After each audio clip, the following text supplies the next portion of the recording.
میرے تینوں بچے یونیورسٹی آف ورجینیا جو کہ شارلٹسول میں ہے اس کے طالب علم رہے ہیں، یہاں سے گریجویٹ ہوئے ہیں۔ تو ہمارے لیے شارلٹسول اپنا گھر ہے۔ امریکہ کا آزادی کا عہد نامہ لکھا وہ اس شہر میں لکھا گیا ہے۔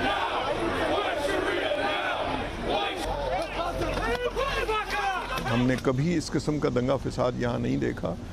ہمیں افسوس کہ یہاں پہ یہ دنگا فساد ہوا، لیکن ہمیں اس بات کی خوشی ہے کہ اس دنگے فساد کے بعد جس طرح سے شہر اور شہر کے تمام اسٹوڈنٹس، شہر کے تمام شہری اکٹھے ہوئے ہیں، وہ انتہائی پر امید موقع بنا ہمارے لیے۔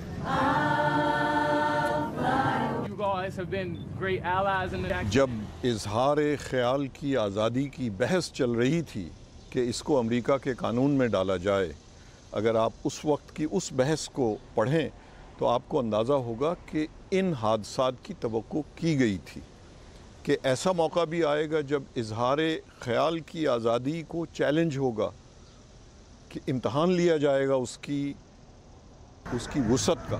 اس ملک کو، اس قوم کو ورغلایا گیا۔ ٹرمپ جیسے کینڈیڈیٹ نے ورغلایا اس قوم کو، میں یہ کروں گا، میں دیوار بناؤں گا، میں مسلمانوں کو پھینک دوں گا نکال کے، میں یہ کر دوں گا، میں ججز خراب ہیں، ہسپینکس خراب لوگ ہیں، میں نہیں آنے دوں گا۔ بہرحال اس بات سے مایوسی ہوئی، لیکن اس کے بعد سے جو واقعات ہو رہے ہیں اس سے مجھے پوری امید ہے کہ یہ قوم اپنے اصولوں پر پوری اترے گی۔ کوئی چیز پہ بھی عمل نہیں ہو سکا۔ 6 مہینے گزر چکے ہیں، کانگریس نے ہر چیز کو ریجیکٹ کیا ہے، حالانکہ کانگریس میں ٹرمپ کی پارٹی، ریپبلکن پارٹی کی اکثریت ہے، لیکن ریجیکشن ہوئی ہے۔